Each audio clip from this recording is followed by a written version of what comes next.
आचार्य जी प्रणाम। आज हमने कुछ बोधक कथाएं पढ़ी जिनमें से एक का शीर्षक था ब्रह्म ज्ञान का स्वरूप, जिसमें श्री योग वशिष्ठ देव जी पुत्रों के शोक में विहल होकर रो रहे थे। तब लक्ष्मण जी के शंका करने पर श्री जी कहते हैं, भाई जिसे ज्ञान है उसे अज्ञान भी है, जिसे एक वस्तु का ज्ञान है उसे अनेक वस्तुओं का ज्ञान भी है, जिसे उजाले का अनुभव है उसे अंधेरे का भी अनुभव है। आचार्य जी, क्या ब्रह्म ज्ञान का अर्थ सदैव अज्ञान से ऊपर हो जाना नहीं है? कृपया मार्गदर्शन करें। ज्ञान जहां है वहां अज्ञान भी रहेगा। ज्ञान हमेशा द्वैतात्मक होता है। इसीलिए जब तुम कहते हो कि कोई ब्रह्म ज्ञानी है या ब्रह्मज्ञ है या ब्रह्मवेत्ता है, तो ये कुछ नहीं है, ये बस शब्द विन्यास है, वर्ड प्ले है, शब्दों का खेल है। ब्रह्म का कोई ज्ञान नहीं होता। ज्ञान हमेशा किसी ज्ञानी को होता है, और ज्ञान ज्ञानी से जरा सी पृथक वस्तु होता है। तभी तो उत्तरायण चलता है ना, ज्ञान, ज्ञानी और ज्ञेय वस्तु। ज्ञान, ज्ञाता, ज्ञेय इसीलिए चलते हैं ना, क्योंकि तीनों में पृथकता है। तो ज्ञान कभी पूरा नहीं हो सकता। जब तक तीन है तब तक पूरापन कैसा? ब्रह्म का कोई वगैरह नहीं होता। बिल्कुल ठीक कह रहे हैं श्री राम यहाँ पे। जहाँ ज्ञान है वहाँ ज्ञान भी होगा। अगर तुम उजाले का अनुभव कर रहे हो तो तुम अंधेरे का भी अनुभव करोगे। कुछ बातें अगर तुमको पता हैं तो कुछ बातें नहीं भी पता होंगी। बिल्कुल ठीक बात है। इसीलिए वो लोग अतिशय सावधान रहे जिन्हें लगता है कि उन्हें ब्रह्म का ज्ञान हो गया। कथा में शायद तुमने कहा कि जिन लोगों को कुछ बातों का अनुभव है वो कुछ बातों से अनभिज्ञ भी होंगे। तो जो लोग सोचते हैं कि उनको आध्यात्मिक अनुभव इत्यादि हो रहे हैं, वो इस बात से बिल्कुल खबरदार रहे हैं कि ये सब जो आध्यात्मिक अनुभव है इनका ब्रह्म से कोई लेना देना नहीं। ये सब द्वैतात्मक हैं, सांसारिक हैं, मन के खेल हैं। इनका सच्चाई से कोई ताल्लुक नहीं। जो सच्चा है उसका कोई अनुभव नहीं होता। जो सच्चा है वो सब अनुभवों पर रोशनी बनकर बरसता है। बात बहुत सीधी है और बहुत बार दोहराई है मैंने। सत्य प्रकाश है। उस प्रकाश में नहा करके हर वस्तु स्पष्ट दिखती है। किसको? किसी दूसरी वस्तु को। श्री कृष्ण से पूछोगे तो कहेंगे चेतना भी जड़ ही है, प्राकृतिक ही है, तो फिर वस्तुगत ही है चेतना भी। सत्य वो प्रकाश है जिसमें सब वस्तुएं एक दूसरे से सही संबंध स्थापित कर पाती हैं।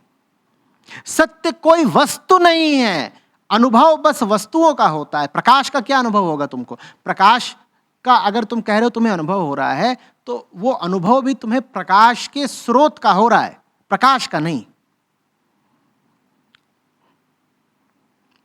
आप अगर कहते हो कि इस कमरे में रोशनी है, तो वो रोशनी आपको ऐसे ही पता चल रहा है ना, क्योंकि आपको ये चीजें दिख रही हैं।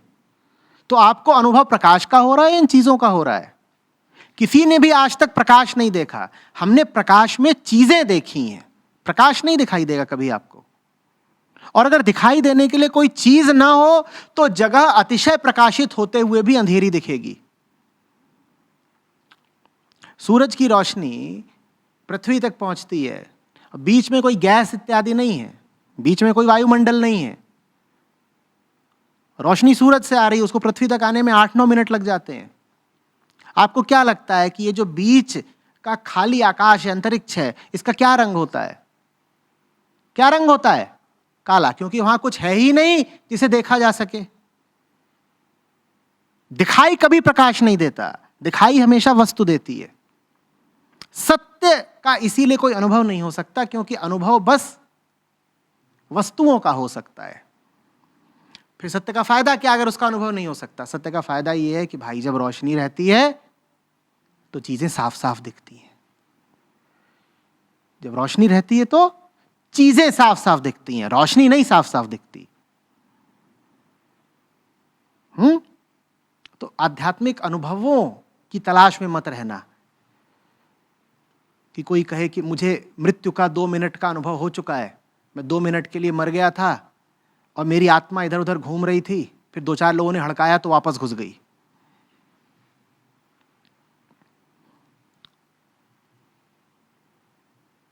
एक तो ऐसे भी मिले थे, मैं क्या बताऊं, मेरा वो एक्सीडेंट हो गया था बाइक से, तो गिर गया था, तो मैं तो अचेतन हो गया बिल्कुल। फिर मेरी आत्मा निकली, वो बाइक लेके चल पड़ी डॉक्टर बुलाने। रास्ते में पुलिस वाला उसका चालान काट रहा था। अब आत्मा के पास था नहीं लाइसेंस, तो फिर वो वापस आई और घुस गई मुझ में। खूब इस तरह की फूहड़ बातें चलती हैं आध्यात्मिक हलकों में।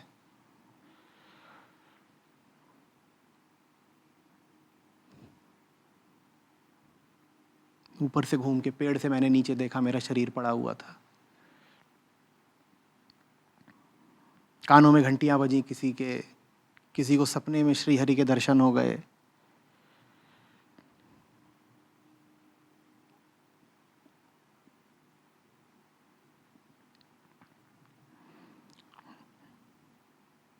बात समझ में आ रही है? सब अनुभव एक तल के होते हैं और कोई भी अनुभव पूरा नहीं होता। प्रकाश कितना भी हो, देखने वाले तो तुम ही हो ना। मैं यहां रोशनी बहुत बढ़ा देता हूं, कोई है जो इस खंभे को पूरा देख पाए? ये खंभा है, यहां पर चुनौती दे रहा हूं, प्रकाश बोलो कितना चाहिए, कर देता हूं। कोई है जो इस खंभे को पूरा देख पाए? क्यों नहीं देख पाओगे? खंभा ही तो है, देख तो क्या है, क्या दिक्कत है? बोलो, जितनी रोशनी चाहिए उतनी दे देते हैं। खंभे को पूरा देख लोगे क्या? नहीं देख सकते ना। इधर से देखोगे तो उधर वाला छुप जाएगा, उधर से देखोगे तो इधर वाला छुप जाएगा। अंधों का हाथी कहानी याद है ना? हम पूरा नहीं देख सकते। पृथ्वी के ऊपर का हिस्सा देखोगे तो एक खंभा जितना नीचे गड़ा है वो छुप जाएगा। अरे हम खंभे को तो 360 डिग्री देख नहीं सकते, सत्य को क्या खाकर देखेंगे?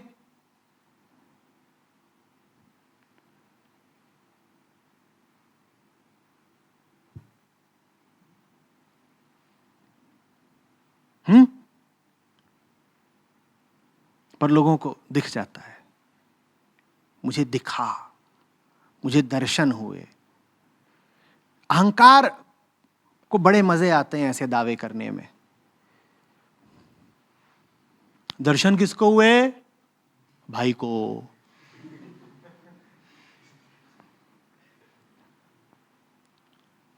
ढूंढ कौन है? भाई है।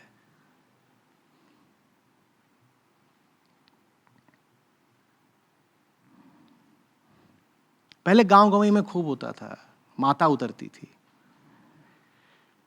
अब पता नहीं क्यों नहीं होता।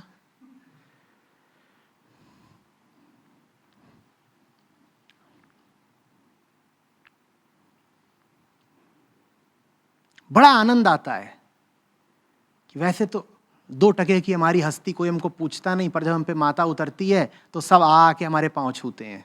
और करना कुछ नहीं है, बाल खोल के बाल झमाने हैं, जलील हरकतें करनी है, किसी को थप्पड़ मार देना है, किसी को गाली बक देनी है, किसी को लेके कुछ बोल दिया, किसी के कपड़े फाड़ दिए, और तुरंत प्रचलित हो जाएगा माता उतरी, इस पे माता उतरी है। इन सब बातों का सत्य से क्या ताल्लुक? और ये सब घटनाएं इसीलिए होती हैं क्योंकि वेद वेदांत से हमारा कोई संबंध नहीं। सबसे ऊंचे शास्त्रों का हमने कभी ईमानदारी से अध्ययन किया नहीं, तो फिर हम ऐसी बातें बोलने लगते हैं, ये अनुभव वो अनुभव, फलाने को ये ज्ञान है, उनको वो ज्ञान है।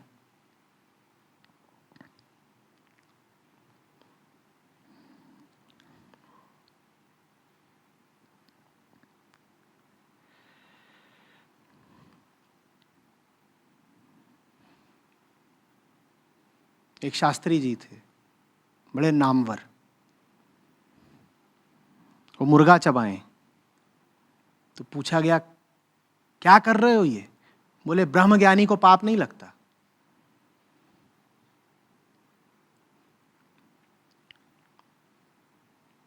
बोले मैं तुम्हें 10 जगह लिखा दिखाऊंगा। सब ग्रंथों में लिखा है, सब संतों ने बोला है कि ब्रह्म ज्ञानी को पाप अब नहीं लगता। मालिक, ये कहां लिखा है कि ब्रह्म ज्ञानी मुर्गा चबाता है? जहां कहा गया है कि ब्रह्म ज्ञानी को पाप नहीं लगता, इसलिए कहा गया है क्योंकि ब्रह्म ज्ञानी अब ऐसी हरकतें करेगा ही नहीं।